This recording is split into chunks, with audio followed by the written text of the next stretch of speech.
बच्चों हम अध्ययन कर रहे हैं चैप्टर 4 का। क्या नाम है हमारे चैप्टर का? आदिवासी, दिकू और एक स्वर्ण युग की कल्पना। इस चैप्टर के फर्स्ट वीडियो के तहत हमने जाना कि किस तरह से ये जो आदिवासी समुदाय के लोग थे ये अपना जीवन व्यतीत करते थे। आज के वीडियो में हम अध्ययन करेंगे कि औपनिवेशिक शासन का, जब भारत पर अंग्रेजों का राज स्थापित हो गया था, औपनिवेशिक शासन का इन भोले भाले आदिवासियों के जीवन पे क्या प्रभाव पड़ा। यानी जो ब्रिटिश नियम कानून थे, अंग्रेजों के जो कानून थे, नियम थे, उनका इन जनजातीय समुदाय के जीवन पर कैसे प्रभाव पड़ा। तो चलिए शुरू करते हैं। सबसे पहले हम देखते हैं कि जो आदिवासी समुदाय के लोग थे, आदिवासियों को ही जनजातीय समुदाय भी कह दिया जाता है, तो कंफ्यूज नहीं होना है। तो हर एक आदिवासी समुदाय का एक मुखिया होता है। जैसे एक राजा होता है ना, राजा का अपने क्षेत्र पर पूरी तरह से नियंत्रण होता है, ठीक वैसे ही हर एक जनजाति का अपना मुखिया होता है, उस क्षेत्र का, उस क्षेत्र विशेष का, और उसका अपने क्षेत्र पर पूरी तरह से नियंत्रण होता था। अंग्रेजों के आने से पहले वह अपने क्षेत्र के प्रशासन के लिए पूरी तरह से उत्तरदायी होता था। लेकिन जैसे ही अंग्रेज सरकार आई, उन्होंने प्रशासन की सारी ताकत अपने हाथ में ले ली और जो ये गांव का मुखिया था, इसकी शक्ति बिल्कुल छीन ली गई। पढ़ते हैं। आदिवासी के मुखियाओं का पहले अपने इलाकों पर नियंत्रण होता था। उनके पास आर्थिक ताकत भी होती थी। उनकी अपनी खुद की पुलिस हुआ करती थी। उनके अपने जमीन के नियम होते थे और वन प्रबंधन से संबंधित नियम भी होते थे। लेकिन ब्रिटेन शासन के तहत, जब यहाँ पे ब्रिटिश शासन था, ब्रिटेन का शासन था, ईस्ट इंडिया कंपनी का शासन था, तो ब्रिटेन के शासन के तहत उनकी सारी शासकीय शक्तियाँ छीन ली गई। मतलब उनके जो शासन करने की पावर थी, प्रशासन करने की जो पावर थी, वो छीन ली गई। उन्हें ब्रिटिश अधिकारियों के द्वारा बनाए गए नियमों को मानने के लिए मजबूर किया गया। यहाँ तक कि उन्हें अंग्रेजों को समय समय पर नजराना, गिफ्ट, उपहार या हम कहें रुपए पैसे भी देने पड़ते थे। और अब उनका यही काम रह गया था कि वो अंग्रेजों के प्रतिनिधि के रूप में कार्य करें। अंग्रेज जो कहें उस हिसाब से अपने समुदाय के लोगों से काम करवाएं। यानी पूरी तरह से जो उनकी पावर थी, उनकी शक्तियां थी, वो छीन ली गई थी। पहला हम देख ही चुके हैं मुखिया पे क्या प्रभाव पड़ा, जो आदिवासी समुदाय के मुखिया थे। दूसरा हम देखते हैं घुमंतू काश्तकारों पर प्रभाव। पिछले वीडियो में याद करो, हमने पढ़ा था झूम खेती के बारे में कि किस तरह से आदिवासी समुदाय के लोगों के द्वारा घूम घूम करके जंगलों में खेती की जाती थी।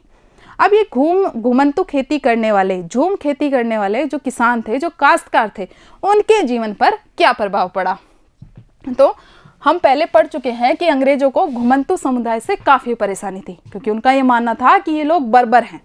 ठीक है, ये लोग बर्बर हैं और जो लोग एक जगह बस करके, एक जगह टिक करके खेती करते हैं, वो लोग सभ्य हैं।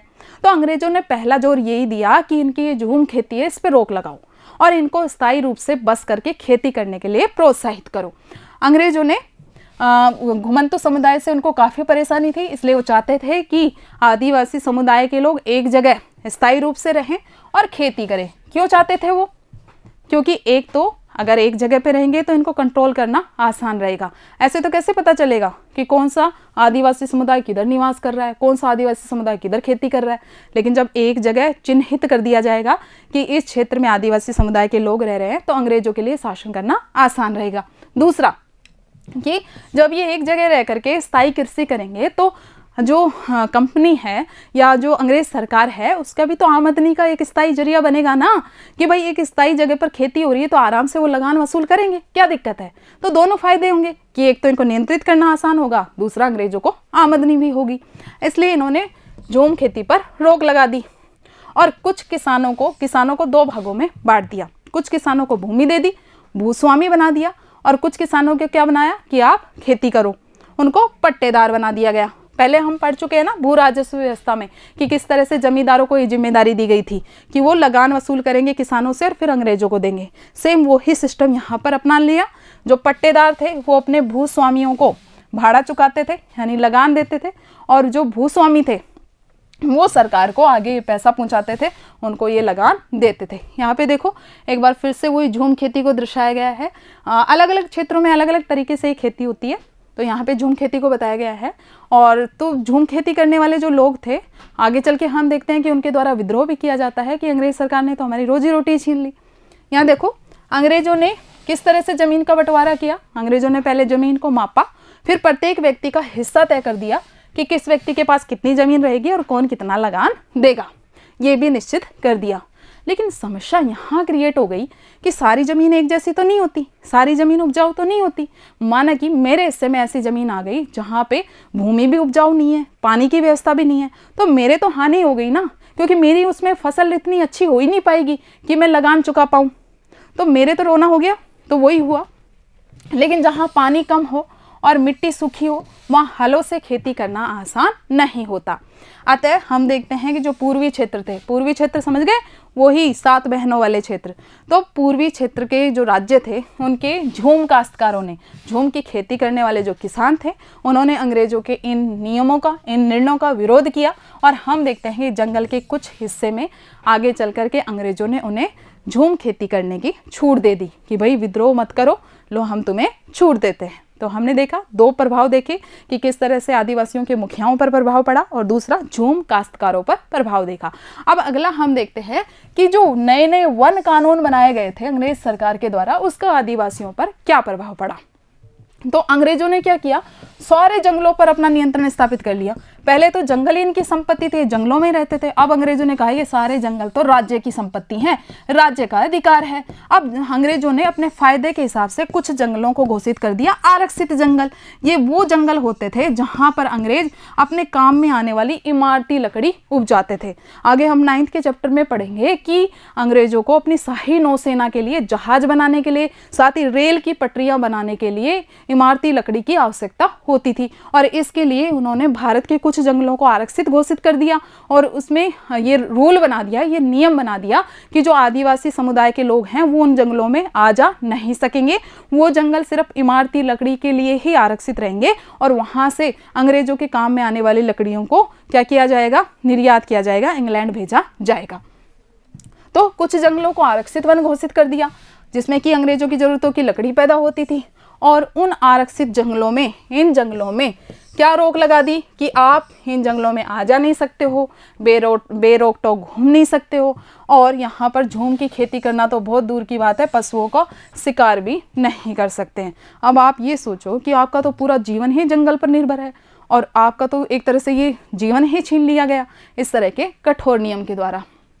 लेकिन अब समस्या कुछ दूसरी उत्पन्न हुई। समस्या उत्पन्न हुई ब्रिटिश अधिकारियों को। क्या समस्या उत्पन्न हुई कि इमारती लकड़ी तो उपजा ली, आदिवासियों को भी दूर रख लिया उन क्षेत्रों से कि आप नहीं आओगे, ठीक है, नहीं आएंगे। लेकिन अब समस्या ये उत्पन्न हुई कि इमारती लकड़ी को काटने के बाद काटेगा कौन, काटने के बाद उनको ढोएगा कौन, ले जाएगा कौन, ठीक है। तो इसके लिए उन्हें मजदूरों की आवश्यकता हुई। अब मजदूर तो आप एंट्री करने ही नहीं दे रहे हो, आदिवासियों को तो आप बढ़ने ही नहीं दे रहे हो, तो इन्होंने नया तरीका निकाला। इन्होंने आदिवासियों, कुछ आदिवासियों को वहाँ रहने की अनुमति दे दी कि आप यहाँ रह भी सकते हो, खेती भी कर सकते हो, लेकिन बदले में आपको हमारा काम करना पड़ेगा, बदले में आपको ये जो पूरे हमारे आरक्षित जंगल हैं इनकी देखरेख करनी पड़ेगी, और जब ये लकड़ियाँ तैयार हो जाएंगी इनको काट करके रखवाना पड़ेगा। और ऐसे जो क्षेत्र डेवलप हुए इनको इन्होंने वन गाँव की संज्ञा दी। ये देखिए, पेड़ काटने व लकड़ी को एक जगह से दूसरी जगह ले जाने के लिए जब मजदूरों की आवश्यकता हुई तो वन गांव बनाए गए जहां पर ये झूम खेती करने वाले लोग रह सकते थे। उनको वन विभाग के लिए मजदूरी करनी होती थी और जंगल के लिए देखभाल करनी होती थी। हालांकि बहुत सारे आदिवासी समुदाय के लोगों ने इन औपनिवेशिक वन कानूनों का विरोध किया कि आप कैसे करके ऐसे कानून बना सकते हो कि हमारी रोजी रोटी छीन लो। हम देखते हैं कि ऐसे ही कुछ विद्रोह हुए पूर्वोत्तर क्षेत्र में ही, जो पूर्वी राज्य है उन्हीं में से एक है असम, और असम में 1906 में सोंग्रम संगमा के द्वारा इसी तरह का विद्रोह किया गया, और 1930 के दशक में हम देखते हैं कि मध्य प्रांत में भी इसी तरह के विद्रोह किए गए थे। तो ये हमने देखा वन कानूनों का कितना विपरीत प्रभाव पड़ा। आप देखते हैं कुछ अन्य समस्याएं भी उत्पन्न हो गई थी, जैसे कुछ छोटी छोटी समस्याएं हम उस दौरान देखते हैं। पहली समस्या हम देखते हैं व्यापार की समस्या। हम देखते हैं कि 19वीं शताब्दी के दौरान जो व्यापारी और महाजन थे उनका लालच बढ़ता जा रहा था। वो बार बार आदिवासी क्षेत्रों में आते रहते थे और आदिवासियों से वन की उपज खरीदते थे, है ना, नगद कर्जा उनको दे देते थे, और उनको मजदूरी पर रखने के लिए जंगलों में जल्दी जल्दी आने लग गए थे। अब इसका आदिवासियों के जीवन पर विपरीत प्रभाव पड़ने लग गया, क्योंकि आदिवासियों के लिए तो ये भारी लोग थे जो कि उनका शोषण करते हैं। इस पूरी प्रक्रिया को हम एक उदाहरण के द्वारा समझते हैं कि किस तरह से जो व्यापारी वर्ग के लोग थे या साहूकार वर्ग के लोग थे वो इनका शोषण कर रहे थे। तो हम इसको समझते हैं रेशम के उत्पादन के द्वारा, कि रेशम जो पालने वाले, रेशम के जो कीट पालते थे, रेशम का जो उत्पादन करते थे कुछ समुदाय के लोग, उनका जीवन किस तरह से प्रभावित हुआ। 18वीं सदी में हम देखते हैं कि भारत के रेशम की यूरोप के बाजारों में बहुत ज़्यादा मांग थी। जैसे कि हमने 3rd चैप्टर में देखा था नील की मांग थी, ठीक वैसे ही रेशम की बहुत ज़्यादा मांग थी। झारखंड में एक क्षेत्र है हजारीबाग का क्षेत्र, तो उसके आसपास संथाल समुदाय के लोग रहते थे और ये रेशम के कीड़े पालने का कार्य करते थे। अब जो ये व्यापारी हमने देखे, ये व्यापारी अपने एजेंट को भेजते थे कि जाओ और जा करके इनसे क्या इकट्ठा कर लाओ, कि इनको कर्जा दे देना कि ये इसी तरह से रेशम के कीट का पालन करते रहें, और जो कृमि कोष हैं उनको इकट्ठा कर लाओ। और हम देखते हैं कि जो ये रेशम के कृमि कोष इकट्ठे किए जाते थे, तो 1000 कृमि कोष के लिए उन्हें मात्र 3 या 4 रुपए ही दिए जाते थे। 1000 कृमि कोष के लिए मात्र 3 या 4 रुपए। और हम देखते हैं कि इनसे खरीदने के बाद, जो ये स्थानीय उत्पादक थे, इनसे खरीदने के बाद आगे बाजारों में उनको 5 गुना तक दामों में बेचा जाता था। तो ये जो बिचौलिया लोग हुए, ये बहुत ज़्यादा फायदा उठा जाते थे और इस तरह से इनको इनकी मेहनत का पूरा मेहनताना नहीं मिल पाता था। यहाँ देखिए दिखाया गया है किस तरह से रेशम कीट का पालन होता था। तो रेशम का जो उत्पादन करने वाले आदिवासी समुदाय के लोग थे और जो निर्यात करने वाले थे, यानी जो कि यूरोप के बाजारों में बेचते थे, उनके बीच में ये जो कड़ी का कार्य कर रहे थे, ये जो बिचौलिए थे, ये बहुत ज़्यादा मुनाफा कमा जाते थे। और इसी के कारण ही आदिवासी समुदाय बाजार को और व्यापारियों को अपना सबसे बड़ा दुश्मन मानने लग गए थे कि जो व्यापारी वर्ग के लोग हैं ये हमारे सबसे बड़े दुश्मन हैं, ये हमारे हक का खा जाते हैं। तो अन्य समस्या में एक हमने देखी व्यापार की, दूसरा काम की तलाश, कि सभी आदिवासी समुदाय के लोग थे वो कुछ काम धंधा नहीं कर पाते थे और हम देख रहे नए नए वन कानून आ रहे थे, तो ये बेचारे लोग मजदूरी की तलाश में निकल पड़े। हम उदाहरण लेते हैं असम के चाय बागानों का और झारखंड के कोयला खदानों में, क्योंकि वहाँ उस वक्त कृषि और खनन 2 ही महत्वपूर्ण गतिविधियाँ थी। तो उदाहरण लेते हैं असम के जो पूर्वोत्तर राज्य है असम, वहाँ पे चाय के बागानों में मजदूरी करने के लिए लोग जाते थे आदिवासी समुदाय के। इसी तरह से झारखंड की जो कोयला की खानें थी उसमें ये लोग काम करते थे और इनको बड़ी संख्या में भर्ती किया गया था। हम देखते हैं कि नई प्रकार की समस्याएं उत्पन्न होने लग गई थी। जैसे यहाँ पे दर्शाया गया एक चित्र, ये देखिए किस तरह से बिहार के कोयला खनिक को दर्शाया गया है। 1948 का ये चित्र है और इस चित्र के माध्यम से ये बताने की कोशिश की गई है कि यदि हम 1920 के दशक के दौरान देखें तो बिहार के जो झरिया और रानीगंज कोयला खदानों में काम करने वाले जो श्रमिक थे वो 50% उन मजदूरों में से लगभग आदिवासी थे। और ये जो खदानों में काम करते थे, यहाँ बिल्कुल भी उचित दशाएं नहीं थी स्वास्थ्य के लिए। दम घोटू वातावरण होता था, अंधेरा क्षेत्र होता था और यहाँ पर काम करना न केवल इनके शरीर को तोड़ता था बल्कि इनको उचित मेहनताना भी नहीं मिल पाता था। क्यों उचित मेहनताना नहीं मिल पाता था? क्योंकि ठेकेदारों के जरिए इनको भर्ती किया जाता था। मतलब कोयले के खदान में काम करने जा रहे हैं या बागानों में काम करने जा रहे हैं, पहले ठेकेदार इनको हायर करेगा, पहले ठेकेदार इनको लेगा और फिर आगे इनकी सप्लाई करेगा। तो जो ठेकेदार था वो इन्हें बहुत कम वेतन देने के साथ ही वापस घर भी नहीं लौटने देते थे। तो इस तरह से इनका शोषण होता था। तो हमने 2 तरीके से देखा कि किस तरह से आदिवासियों का शोषण होता था। इसी के साथ ही हमने देखा कि आदिवासियों के मुखिया के अधिकार छीन लिए गए। वन कानूनों के माध्यम से आदिवासियों की जो वन पर निर्भरता थी उसको उसमें खलल डाला गया, उसको समाप्त करने का प्रयास किया गया। मिलते हैं बच्चों अगले वीडियो के साथ, जिसमें हम अध्ययन करेंगे बिरसा मुंडा का, कि किस तरह से बिरसा मुंडा ने मुंडा जनजाति के साथ ही अन्य जो संथाल और उरांव जनजाति के लोग थे इनको संगठित किया और औपनिवेशिक शासन का विरोध किया। धन्यवाद।